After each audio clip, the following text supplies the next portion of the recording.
वन्देऽहं श्रीगुरो श्रीयुतपदकमलं श्रीगुरून् वैष्णवांश्च श्रीरूपं साग्रजातं सहगणरघुनाथान्वितं तं सजीवं साद्वैतं सावधूतं परिजनसहितं श्रीकृष्णचैतन्यदेवं श्रीराधाकृष्णपादान् सहगणललिता श्रीविशाखान्वितांश्च यस्य प्रसादात् भगवत्प्रसादो यस्या प्रसादान्न गतिः कुतोऽपि ध्यायां स्तुवंस्तस्य शास्त्रीसन्ध्यं वन्दे गुरुः श्रीचरणारविन्दं नमो महावदान्याय कृष्णप्रेमप्रदायते कृष्णाय कृष्णचैतन्य नाम्ने गौरत्विषे नमः। हे कृष्ण करुणा सिंधु दीनबंधो जगत्पते गोपेश गोपिका कांत राधाकांत नमोस्तुते तप्त कांचन गौरांगी राधे वृंदावनेश्वरी वृषभानुसुते देवी त्वं नमामि हरिप्रिये। जय रूप सनातन भट्ट रघुनाथ श्रीजीव गोपाल भट्ट दास रघुनाथ এই ছে গোসাইর করি চরণ বন্দন যাহা হইতে বিঘ্ননাশ অভীষ্ট পূরণ। वाञ्छाकल्पतरुभ्यश्च कृपा सिन्धुभ्येव च पतितानां पावनेभ्यो वैष्णवेभ्यो नमो नमः। जय जय श्री राधे श्याम।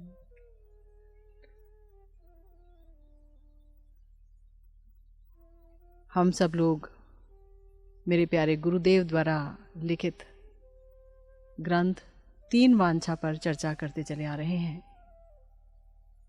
हम लोगों ने काफ़ी समय से गंभीरा के गौर में गौर की लीला का आस्वादन किया है और करते रहेंगे। और ये प्रश्न आना बड़ा ही स्वाभाविक है कि गौरांग महाप्रभु जो कि गोविंद हैं वो क्यों गौर रूप में नीलाचल में लीला कर रहे हैं। ऐसे क्या कारण हो गए कि उनको इस रूप में आना पड़ा। अपनी बंसी छोड़ दी, जमुना जी के पुलिन पर रास विहार छोड़ दिया, सन्यासी का वेश ले लिया। ये सब आखिर क्यों किया, वजह क्या थी? तो हमारे श्री चैतन्य चरितामृत में श्रीपाद कृष्णदास कविराज गोस्वामी जी ने बताया है। तो गोविंद ने रास विहार छोड़ दिया, वो सन्यासी शिरोमणि हो गए। आखिर क्या वजह थी, क्या कारण थे? हमने जाना कि ब्रजलीला में गोविंद की 3 वांछाएं थी जो अपूर्ण रह गईं। और वो वांछा थी, वो वासना थी, वो इच्छा थी कि प्रिया जी के प्रेम की महिमा क्या है, उनके प्रेम की गंभीरता क्या है, उसका उत्कर्ष क्या है। और प्रेम के द्वारा ही तो मेरे माधुर्य का आस्वादन होता है। तो अपने माधुर्य का आस्वादन जो मैं करना चाहता हूँ, मैं कर नहीं पाता हूँ, क्योंकि मेरे पास किशोरी जी का प्रेम नहीं है। मेरे पास विषय जातीय प्रेम है, जिससे कि मैं अपने माधुर्य का पूर्ण आस्वादन नहीं कर पाता हूँ। तो वो मेरा माधुर्य ही कैसा है जिसका वो आस्वादन करती हैं।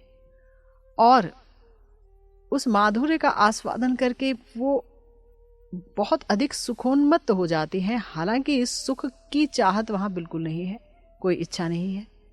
मधुर जातीय प्रेम है, तथापि वहाँ पर स्वसुख की वासना नहीं है, सिर्फ कृष्ण सुख की वासना है।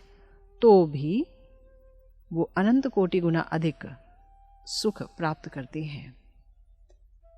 तो ये जो सुख प्राप्त करती हैं वो किस प्रकार का है, किस जाति का है, कैसी उन्मत्तता होती है। ये भाव जागृत हुए, ये इच्छाएं जागृत हुई हैं ब्रजेंद्र नंदन श्याम सुंदर के मन में और इन इच्छाओं को पूर्ण कर रहे हैं। इस समय वो, जैसा कि आप सुनते चले आ रहे हैं, नीलाचल के गंभीरा में, जहाँ पर वो राधा भाव भावित होकर किशोरी जी के माथुर विरह का रसास्वादन कर रहे हैं, विरहिणी राधा का भाव लेकर के।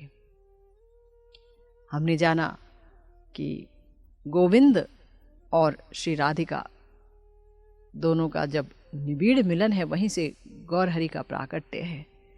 अर्थात गौरांग महाप्रभु जो हैं वो रसराज और महाभाव का एकीकृत रूप हैं।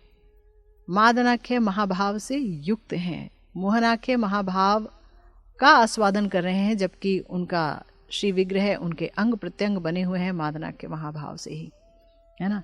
युगल रस का निबिड़ आस्वादन है, लेकिन तो भी हा कृष्ण कह के रो रहे हैं।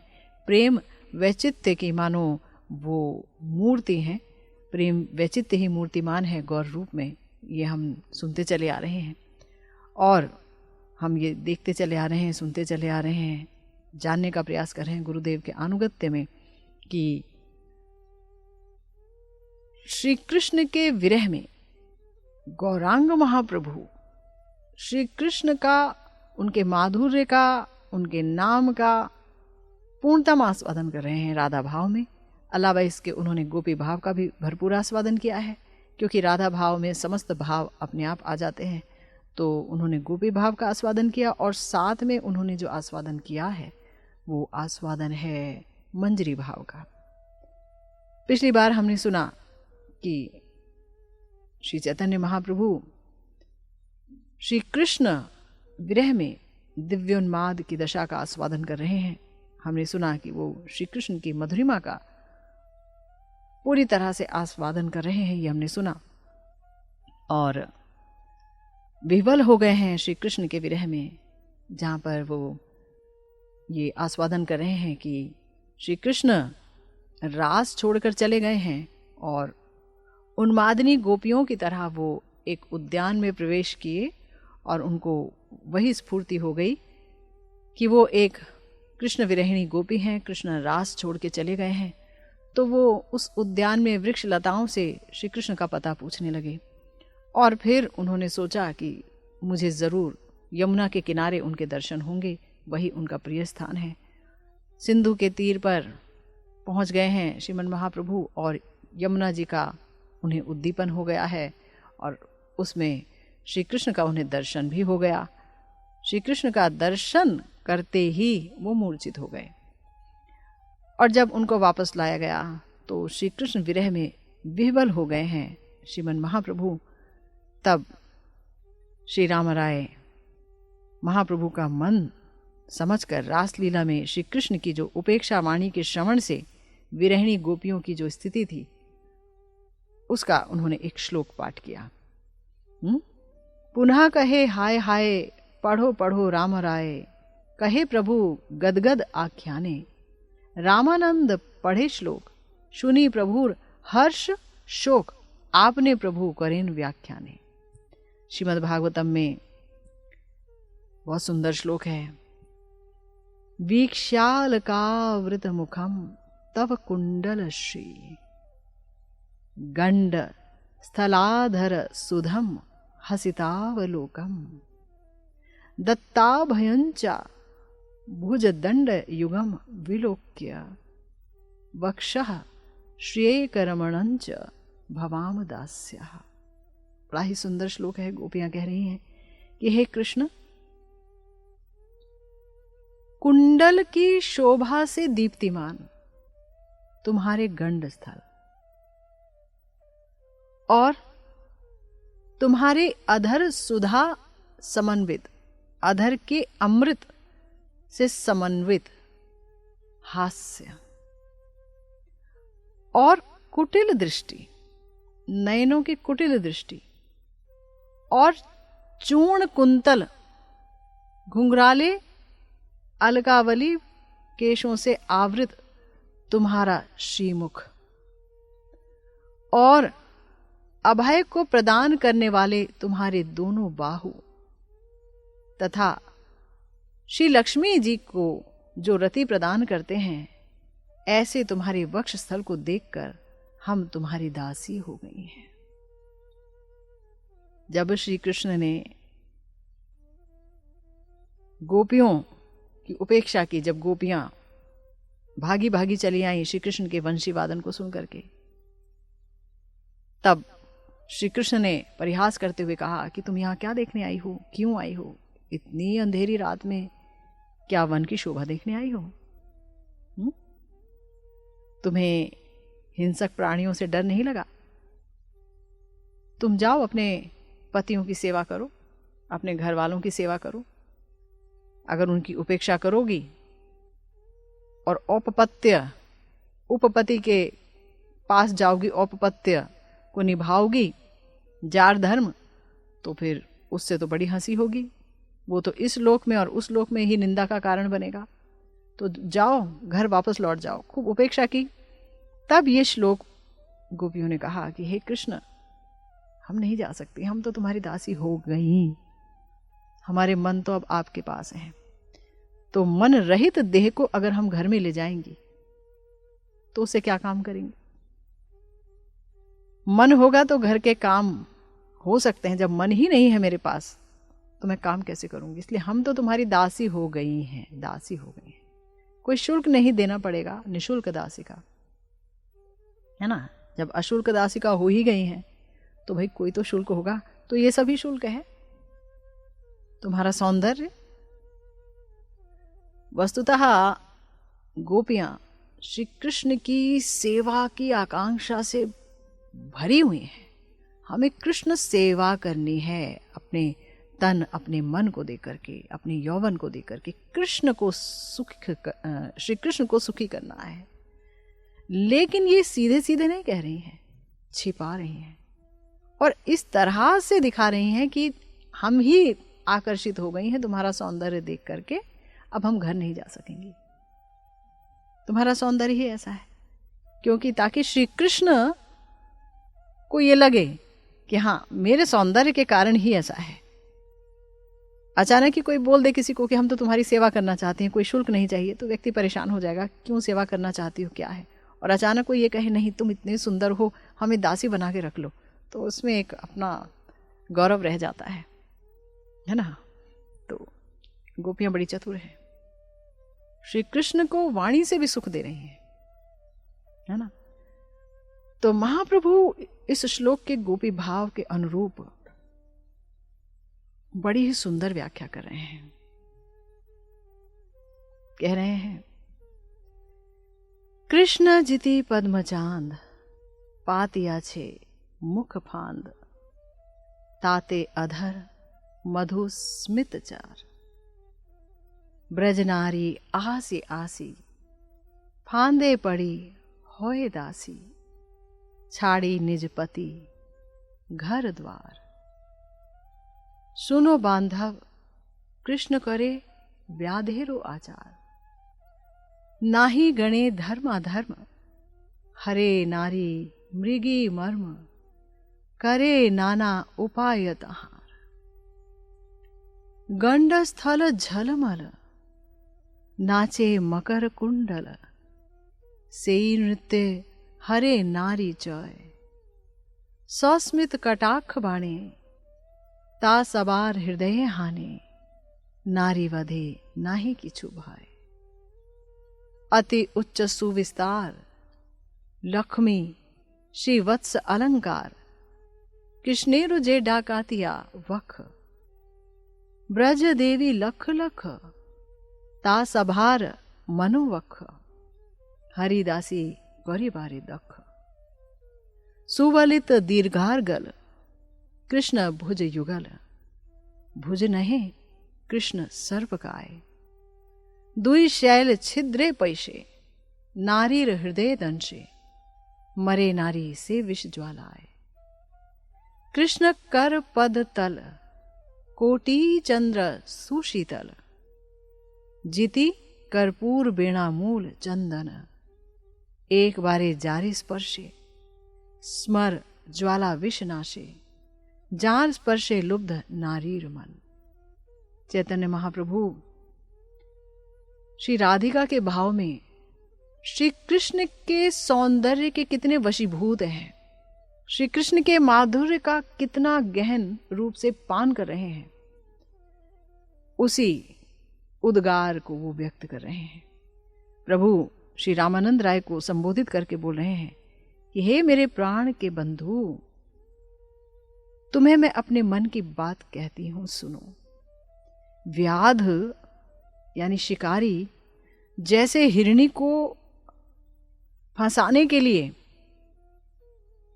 वन में जाल बिछाकर रखता है और उसके अंदर ऐसा चारा डाल देता है जिससे कि वो मृगी वहां फंस जाए खाने के लोभ में, तो हरिणगण लोभ को संभाल नहीं पाते हैं, लोभ के वशीभूत हो जाते हैं और फिर वो व्याध के जाल में आकर के फंस जाते हैं, आबद्ध हो जाते हैं। श्री कृष्ण भी इसी प्रकार से गोपी रूपी हरिणी को आबद्ध करने के लिए पद्म यानी कमल और चंद्रमा जैसे, कमल और चंद्रमा की शोभा को भी पराजित करने वाले अपने मुख रूपी फांद को बिछाए हुए हैं, जाल को बिछाए हुए हैं। भाई कैसा मुख है जो कमल की कोमलता, सौंदर्य, सौरभ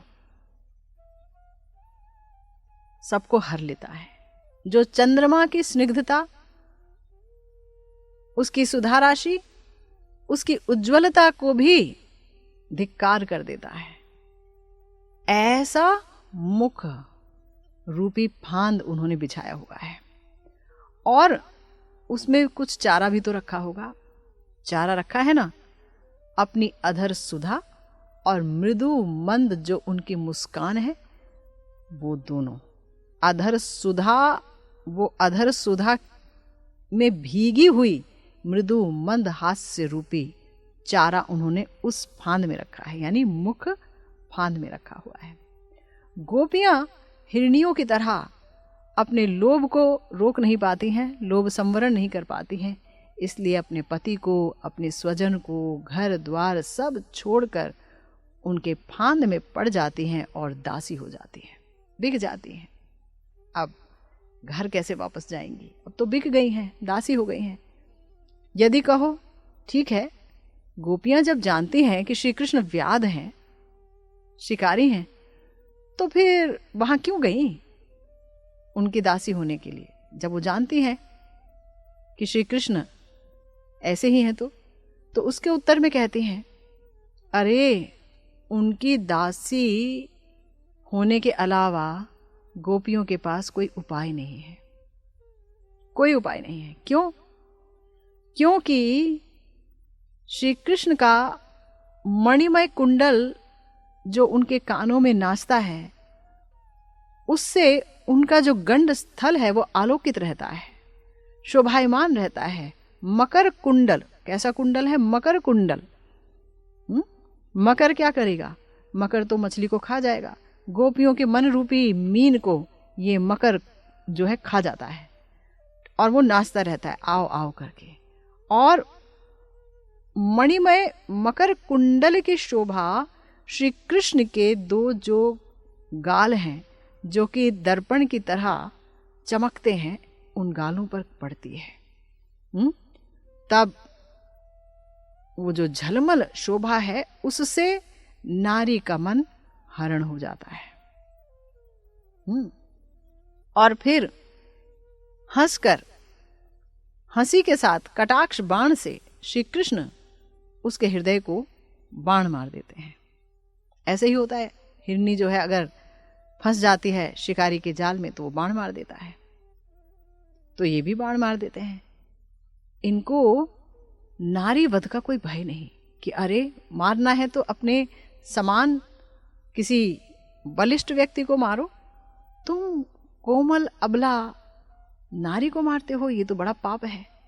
शास्त्रों के अनुसार स्त्री का वध तो पाप है, तो तुम्हें नारी वध का कोई भय नहीं है, हैं? और फिर श्री कृष्ण का अति उच्च सुविस्तार नीलमणि प्रस्तर की अपेक्षा सुठाम जिसे लक्ष्मी देवी श्रीवत्स चिन्ह और कौस्तुभ अलंकार, है ना, के द्वारा जो शोभित है, लक्ष्मी देवी जहां पर विराजती हैं स्वर्ण रेखा के रूप में, है ना, और कौस्तुभ आदि अलंकार इनसे सुशोभित है। कृष्ण का वो वक्ष डकैत की तरह लाखों लाखों ब्रजबालाओं का मन और उनके हृदय को हरण करके बलपूर्वक उन्हें अपनी दासी बनाने में बड़ा ही सुदक्ष है, बड़ा ही निपुण है। उनके दोनों बाहु युगल अति सुवलित हैं, दीर्घ हैं, अजानुलंबित हैं और अर्गल की तरह हैं। ये बाहु नहीं, ये तो बड़े कृष्णकाय सर्प हैं। सर्प हैं। सर्प का स्वभाव है कि वो दंशन करता है और शरीर में विष डाल देता है। सांप डसता है तो शरीर में विष पहुंच जाता है और फिर विष की ज्वाला से छटपट करते करते व्यक्ति मर जाता है। श्री कृष्ण का जो भुजा रूपी सर्प है, 2 सर्प हैं भुजा रूपी सर्प, वो क्या करते हैं? वो 2 शैल छिद्र से प्रवेश करते हैं अंदर और नारी के हृदय को दंशित करते हैं। और फिर क्या करते हैं? दंशित करते हैं, डसते हैं। और कैसे डसते हैं? नारी के 2 उच्च और सुपीन वक्षोज द्वय के संधि स्थल में प्रविष्ट होते हैं और वहां डस लेते हैं और फिर नारी के हृदय में स्मर विष यानी श्री कृष्ण से मिलकर उनकी सेवा करने की प्रबल आकांक्षा रूपी विष को डाल देते हैं। ये वो विष है। रमणीगण उस विषम विष की ज्वाला से दिन रात छटपट छटपट करती है कि कब कृष्ण से मिलन होगा, कब कृष्ण की सेवा करके उन्हें सुखी कर पाएंगे। महाप्रभु कह रहे हैं गोपी भाव में अपने हृदय की आह को प्रकट कर रहे हैं। देखिए कितना माधुर्य का आस्वादन हो रहा है, कृष्ण माधुर्य का भरपूर आस्वादन हो रहा है। यही तो इच्छा थी उनकी। और फिर क्या होता है? फिर ये जो स्मर विष की ज्वाला है, इसको शांत करने का एकमात्र उपाय है कि उस रमणी के हृदय से श्री कृष्ण के कर तल का स्पर्श करा दिया जाए। हस्त कमल जो है, जो कि चंदन से भी ठंडे हैं, जो कि कमल से भी ठंडे हैं, जो कि चंद्रमा से भी ठंडे हैं, उस हस्त कमल से जब रमणी का हृदय स्पर्श होगा तो वो जो उन्होंने अपने स्मित सुधाचार देकर के गोपी रूपी हिरणी को अपने जाल में बांधा था और हास्य समन्वित कटाक्ष बाण देकर के उसे घायल किया था, विष ज्वाला से जर्जरित किया था, वो विष में ठंडक पहुंचेगी। श्री कृष्ण के कर तल का स्पर्श होगा हृदय में, तो ही इस विष से ठंडक पहुंचेगी। ये कहा जाता है कि, और ये व्यवहारिक भी है, ऐसा देखा गया है, सुना है कि भाई जब सांप डस लेता है किसी को तो सांप का जो ओझा है वो मंत्र बोलता है और मंत्र के बल पर उस सांप को जिसने कि डसा है उसे वापस बुलाता है। फिर वो आकर के उस स्थान पर जहां कि उसने डसा है उस स्थान पे आकर के वो विष पान करने लगता है, खींचता है विष, है ना। इसी प्रकार श्री कृष्ण का जो भुज रूपी सर्प है उसके बारे में ये प्रवाद अति सत्य है। क्या है उनका भुज रूपी सर्प? क्या करता है? भुज रूपी सर्प प्रियाओं में स्मर रूपी विष डाल देता है, दंशन कर लेता है। सर्प एकदम उनको अपने आगोश में ले लेता है और दंशन कर लेता है। लेकिन वही कर कमल जब हृदय में दंशन किया ना, कर कमल को जब हृदय पे रखेंगे तब वो जो विष है उसको वो चूस लेगा उनका कर कमल और शांति प्रदान करेगा।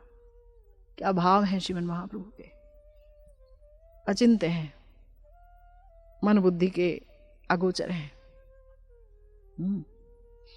क्योंकि श्री कृष्ण के जो कर तल हैं और पद तल हैं, चरण कमल भी, वो कैसे हैं? वो चंदन, कर्पूर, बेणामूल चंदन आदि विश्व में जितनी भी ज्वालानाशक, जितने भी सुशीतल पदार्थ हैं, उनसे कोटि कोटि गुना सुशीतल हैं उनके चरण कमल और उनके हस्त कमल। इनके स्पर्श मात्र से ही रमणियों का स्मर विष का ज्वाला जो है वो शांत होगा। स्मर विष क्या है यहाँ पर? प्रेम, प्रेम की ज्वाला। श्री कृष्ण को सुखी करें सेवा करके, इसी ज्वाला से जलती रहती हैं गोपियां। तो इसीलिए उनके स्पर्श के प्रति नारी का मन हमेशा प्रलुब्ध रहता है। गुरुदेव कहते हैं, गोपियों के महाभाव सिंधु से उत्थित यह श्लोक है। ये कोई आम स्त्री नहीं बोल सकती, वो तो वहां जा भी नहीं सकती। ठाकुर जी की स्वरूप शक्ति यानी उनकी अपनी स्वरूप शक्तियों के साथ, आह्लादनी शक्ति के साथ ही श्री कृष्ण खेलते हैं। ये उनका स्वरूपोत्थित खेल है, स्वभाव उत्थित खेल है। ये उनकी जो रास लीला है, ये जो उनका गोपियों के साथ जो उनकी लीला है, वो अपनी स्वरूप शक्ति के साथ ही लीला है। उनकी आह्लादनी शक्ति किशोरी जी, आनंद चिन्मय रस प्रतिभाविता भी। तो ऐसे गोविंद अपनी ही आनंद प्रदायिनी शक्ति के साथ खेलते हैं, इसलिए उनकी आत्मा रामता, आप्त कामता में कहीं कोई बाधा नहीं पहुंचती है। और इतना दयालु हैं कृष्ण कि उस लीला को वो प्रकट कर देते हैं। यहाँ पर उस लीला का गान होता है, उस लीला का व्याख्यान होता है, उस लीला का कीर्तन होता है, ताकि उस लीला के बारे में सुन सुन करके हृदय में एक भाव जागृत हो कि हाँ, हमें कब राधा गोविंद की सेवा मिलेगी, कब हम रास लीला में प्रवेश करके उनकी सेवा कर पाएंगे, कब दर्शन होंगे उस अद्भुत लीला के। श्री कृष्ण कैसे गोपियों के वशीभूत हैं, गोपियां कैसे अपने प्रेम से श्री कृष्ण को अपने वश में करती हैं, ये लीला कब देखेंगे। प्रेम की विजय होती है रस के ऊपर, भाव की विजय होती है रस पर। भाव रस की सेवा करता है और रस भाव की सेवा चाहता है। ये संबंध, ये युगल प्रीति कब समझ आएगा। तो गुरुदेव कहते हैं कि इस श्लोक में हम देख रहे हैं कि श्री कृष्ण के अपार सौंदर्य माधुर्य रूपी सुधा रस की अभिव्यक्ति हुई है और गोपियां अपने महाभाव सिंधु से उसका आस्वादन कर रही हैं। तो विश्व मानव भी, गुरुदेव कह रहे हैं, संसार रूपी सांप के दंशन से हमेशा जलता रहता है, अनादिकाल से जल रहा है, विषय वासना से जल रहा है, ना जाने कब से। तो वो श्री कृष्ण के चरण का यदि भजन करेगा, तभी ये संसार रूपी सर्प की कामना ज्वाला, जो विष ज्वाला है कि ये लूं वो लूं, ये सब समाप्त होगी और वो धन्य हो जाएगा। एते को प्रलाप कोरी प्रेमावेशे गौर हरि, ए अर्थे पढ़ी एक श्लोक, जेई श्लोक पढ़ी राधा, विशाखा के कहे राधा, उघाड़िया हृदय शोक। तो ऐसे प्रलाप कर रहे हैं श्रीमन महाप्रभु। महाप्रभु कह रहे हैं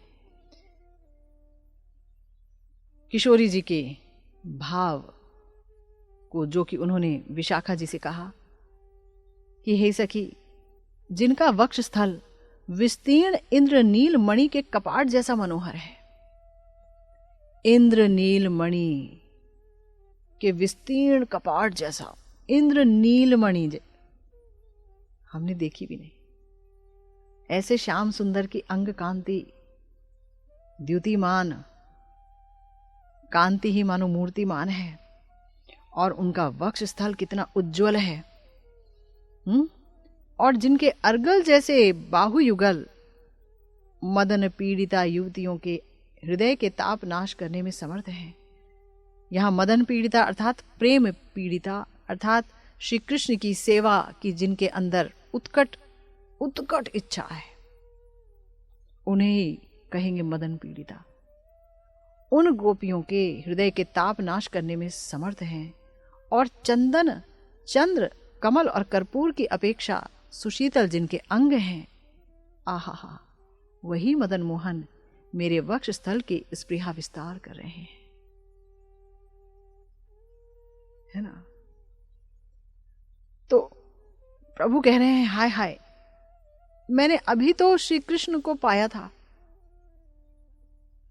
जमुना जी के तट पर, और अभी उनको खो दिया, अभी मैं वंचित हो गया। मैंने अपने दुर्दैव के दोष से, अपने दुर्भाग्य के कारण उनको खो दिया। बहुत बहुत ही वेदना में है। हम क्या समझेंगे, क्या पाया था और क्या खो दिया? हमें क्या खबर है इस बात की, किसने पाया किसने खोया? हम तो बहुत दूर पड़े हुए हैं, बहुत दूर। श्री कृष्ण का स्वभाव बड़ा चंचल है सखी, वो एक स्थान पर रहते ही नहीं। अभी आए और अभी चले गए।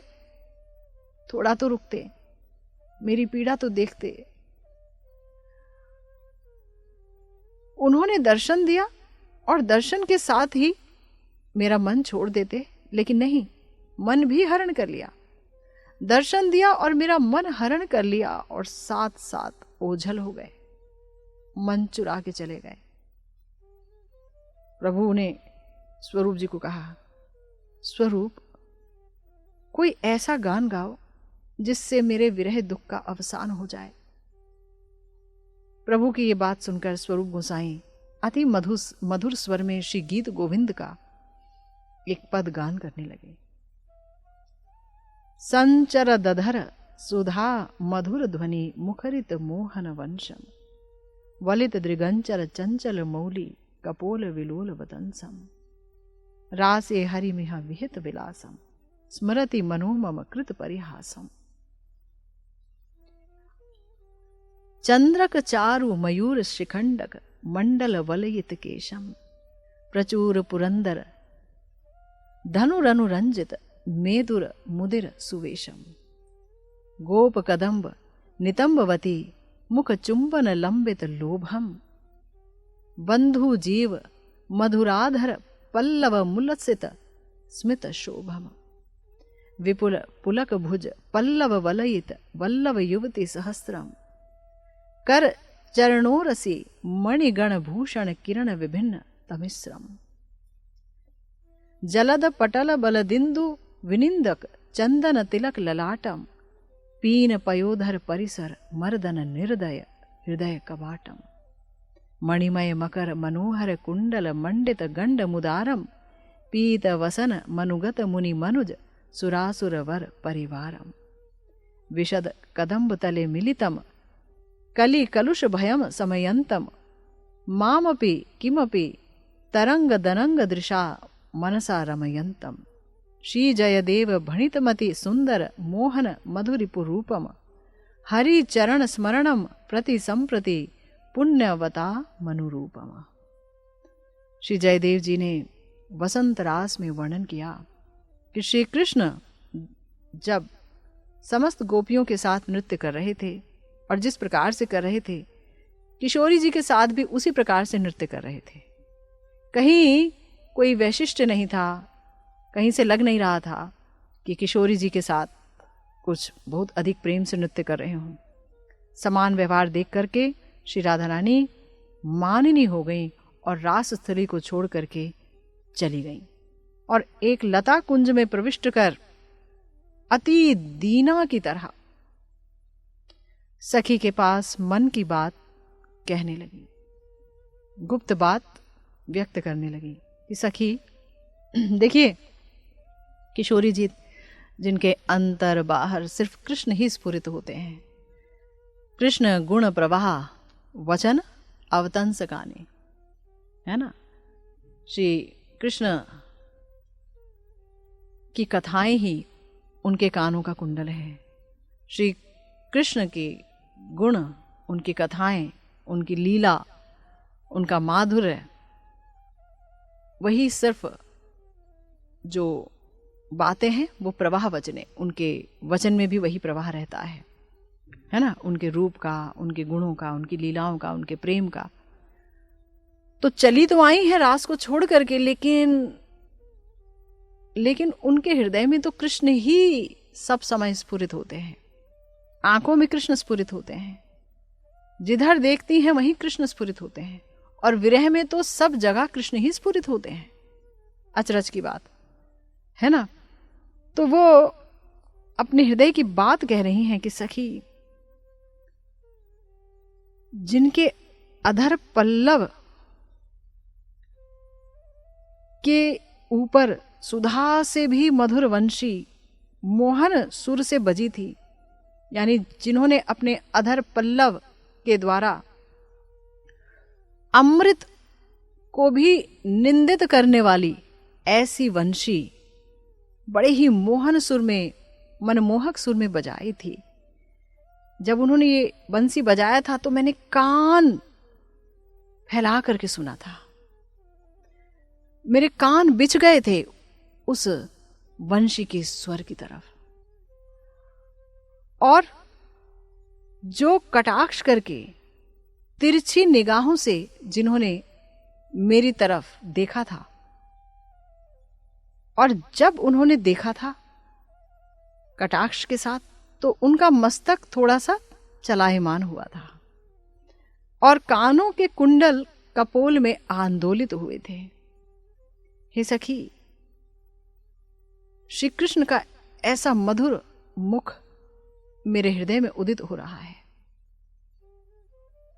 जिन्होंने रास में विविध प्रकार से विहार किया था और कितना परिहास किया था। हे सखी, मेरा मन उसी को स्मरण कर रहा है। जिनके केशदाम अर्धचंद्राकार मयूर पुच्छ से परिवेष्टित हैं, जिनको देखकर लगता है कि मानो नव मेघ पर, नवीन बादल पर इंद्रधनुष शोभा पा रहे हैं। जिनके हंसी से भीगे हुए अधर पल्लव गोप वधुगण के मुख चुंबन से प्रलुब्ध हैं, और जिनके अधर बंधुक कुसुम की तरह मृदु हास्य से उल्लसित हैं। कैसे कैसे हैं ये अधर? बंधुक कुसुम की तरह लाल और शोभित हैं मधुर हास्य से। जिनके विपुल पुलक से भरे भुज युगल सहस्त्र सहस्त्र गोप वधुओं के आलिंगन में तत्पर हैं। ऐसे कृष्ण, जिनके कर, चरण और वक्ष पर स्थित मणिमय आभूषणों की प्रभा से अंधकार नष्ट हो जाता है। ऐसे कृष्ण, जिनके ललाट फलक के चंदन तिलक से, कैसा है वो चंदन तिलक? उनके ललाट फलक पर जो चंदन तिलक है वो मेघ से घिरे हुए चंद्रमा की शोभा की अपेक्षा भी समुज्वल है। ऐसे कृष्ण, जिनका दृढ़ और प्रस्तर की तरह हृदय कपाट रमणी गणों के पीन पयोधर परिसर मर्दन में निर्दय है। मणिमय मनोहर मकर कुंडल से जिनके कपोल देश शोभित हैं। मणिमय मनोहर मकर कुंडल से जिनके कपोल देश सुशोभित हैं। मुनि, मानव, देव, असुर की जो पत्नियां हैं, उनके मन को मोहित करने वाली पीद वसनधारी श्री श्याम सुंदर रमणियों की समस्त मनोवांछा को पूर्ण करने में उदार है। ऐसे कृष्ण को मेरा मन स्मरण कर रहा है, याद कर रहा है, जो फुल्ल कुसुम से शोभित कदम्ब के वृक्ष की तले मिलित होकर के अपने चाटु वाक्य के द्वारा प्रेम कलह से उत्पन्न विभिन्न क्लेश आदि को प्रशमित करते हैं, शांत करते हैं, और अनंग से तरंगायित दृष्टि तथा मन के द्वारा, हे सखी, जो मेरे चित्त का विनोदन करते हैं। कैसी दृष्टि? प्रेम से रंजित दृष्टि, अनंग से रंजित दृष्टि और अनंग से रंजित मन के द्वारा मेरे चित्त का विनोदन करते हैं। मैं उन्हीं प्राण मनोहारी श्री हरि को, हे सखी, किसी भी तरह भूल नहीं पा रही। तो रूप गुसाई जबे एई पद गाइलो, उठी प्रेमावेशे प्रभु नाचिते लागिलो। हमने भी पद सुना। अर्थ जाना, लेकिन हृदय में कुछ नहीं हुआ। अनंत जन्मों से विषयी दुर्भाग्यशाली हमारा मन, और यहां महाप्रभु नाचने लगे सुनते ही। आहा, श्री कृष्ण की शोभा, उनकी मधुरिमा जैसे सिर चढ़कर बोलने लगी। संभाल नहीं पा रहे हैं इस माधुर्य को, इसके आस्वादन को। और हर्ष आदि व्यभिचारी सब उथलीलो, अष्ट सात्विक अंगे प्रकट हुई लो। सारे अष्ट सात्विक विकार, कंप, वैवर्ण्य, अश्रु, पुलक, गदगद और घर्म, ये सब एक साथ श्रीमन महाप्रभु के अंग पर प्रकटित हो गए, एक साथ। और हर्ष आदि व्याभिचारी सब भाव आ गए। भावोदय, भाव संधि, भाव शाबल्य, एक भाव उदित हुआ, दो भाव उदित हुए, फिर सारे भाव 33 भाव उदित हो रहे हैं। आपस में उनका युद्ध चल रहा है। भावे भावे महायुद्ध, सभार प्राबल्य। कौन सा भाव प्रबल है कहा नहीं जा सकता। कभी एक भाव प्रबल होता, कभी दूसरा भाव प्रबल होता, कभी कई सारे भाव एक साथ प्रबल हो जाते। एक एक पद पुनः पुनः कराए गायन, पुनः पुनः आस्वादे बाढ़िए नर्तन। बार बार कहते और गाओ स्वरूप, और गाओ। और यही वो गा रहे हैं, यही गा रहे हैं। संचरद अधर सुधा मधुर ध्वनि मुखरित मोहन वंशम। इसी गान को गाए जा रहे हैं, और गाओ, एक एक पद को गाने को कह रहे हैं और बार बार आस्वादन कर रहे हैं। उनका जो नृत्य है श्रीमन महाप्रभु का बढ़ता ही जा रहा है। महाप्रभु के सांत्वना के लिए श्री स्वरूप दामोदर जी ने श्री गीत गोविंद का जो पद गान किया, वो श्री कृष्ण के सौंदर्य, माधुर्य और लीला रस से भरपूर है, रास के रस से भरपूर है। आस्वादन करने वाला होना चाहिए। एक एक पद में प्रवेश करके एक एक पद का आस्वादन करने का प्रयास करना चाहिए कि कैसे हमारी स्वामिनी, हमारी किशोरी जू, हमारी प्राणेश्वरी श्री राधिका श्याम सुंदर के मनोहारी सौंदर्य और प्रेम से वशीभूत हैं, कैसे विवश हैं, विवलांगी हैं श्री कृष्ण के माधुर्य को स्मरण कर करके। तो संगीत में गंधर्व के समान है श्री स्वरूप दामोदर। जब वो गाते हैं तो बहुत ही मधुर कंठ से गाते हैं। उस पद को श्रवण करके भाव निधि महाप्रभु का भाव सिंधु उच्छलित हो जाता है। गान सुनते हैं, गान से ही भाव सिंधु उच्छलित होता है श्रीमन महाप्रभु का बहुत अधिक। और तब प्रेम आवेश में वो नृत्य आरंभ कर देते हैं। प्रभु के चित्त में अनंत माधुर्य रस की तरंगायित होने लगती है और विभिन्न भावों का रण होने लगता है उनके चित्त में। प्रभु के अंग में अद्भुत अष्ट सात्विक विकार प्रदर्शित हो जाते हैं, प्रकाशित हो जाते हैं। प्रभु एक एक पद स्वरूप जी से बार बार गाने के लिए कहते हैं, आग्रह करते हैं। और प्रभु का आस्वादन और उनका नर्तन देख करके स्वरूप जी भी एक एक पद बार बार गाते हैं, बार बार विभिन्न प्रकार की लय में गाते हैं। महाप्रभु श्री स्वरूप जी के गान को सुन करके और अधिक मत्त हो जाते हैं और नृत्य करने लगते हैं। प्रभु के नृत्यावेश दर्शन से स्वरूप गोसाई सोचने लगे कि श्रमित हो जाएंगे श्रीमन महाप्रभु। उन्होंने गान समाप्त कर दिया। प्रभु मगर कह रहे हैं आवेश से भर के, बोलो बोलो और बोलो। आवेश से भर के कह रहे हैं और गाओ बोल रहे हैं, किंतु प्रभु के परिश्रम को देखकर स्वरूप जी ने फिर नहीं गाया। प्रभु जितना कह रहे हैं बोलो, उतना ही जो बाकी भक्त हैं वहां पर वो सब मिलकर हरि ध्वनि करने लगे। हरि बोल। शांत करने के लिए रामानंद राय जी ने प्रभु को स्वस्थ किया और उनको बिठा दिया, बीजन आदि किया और फिर उनका श्रम हटाया। उसके बाद महाप्रभु को सिंधु में ले गए, समुद्र के किनारे स्नान कराया, भोजन आदि कराया और फिर विश्राम कराया। श्रीमद् रूप गोस्वामी जी ने अपने रचित, उन्होंने जो श्री चैतन्याष्टक नामक स्तुति की रचना की है, वहां पर उन्होंने इस लीला का वर्णन किया है। उन्होंने कहा है कि किसी समय समुद्र के तीर पर उपवन श्रेणी का दर्शन करके वृंदावन के स्मरण जनित प्रेमावेश में जो विवश हो गए थे और भक्ति रस में विभावित चित्त से जो बार बार हा कृष्ण कह के आर्तनाद कर रहे थे, वो श्री चैतन्य देव क्या दोबारा मेरे नयन गोचर होंगे? क्या मैं दोबारा उन्हें देख पाऊंगा? कितना विरह है हमारे गोस्वामियों का। महाप्रभु के रस में पूरी तरह से डूबे हुए हैं, युगल रस में डूबे हैं, यानी महाप्रभु के रस में डूबे हैं, महाप्रभु के रस में डूबे हैं, यानी युगल रस में डूबे हुए हैं।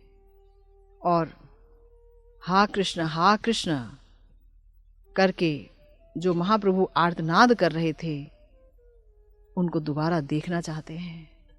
कितनी सुंदर इच्छा है हमारे रूप जी की। तो गुरुदेव कहते हैं कि इन सब लीलाओं में प्रभु का असली रूप से 3 वांछा का आस्वादन जाना जा रहा है, कि प्रकृष्ट भाव से उन्होंने 3 वांछा का आस्वादन किया। इन लीलाओं के जरिए हम ये समझ पा रहे हैं। श्री चैतन्य चरितामृत के अंत लीला में 14वें परिच्छेद में प्रभु ने कहा कि मेरा जो देह है उससे मन ने देह रूपी घर को त्याग दिया है, देह रूपी सदन को मेरे मन ने योगी होकर के त्याग दिया है। हमने आस्वादन किया है ना।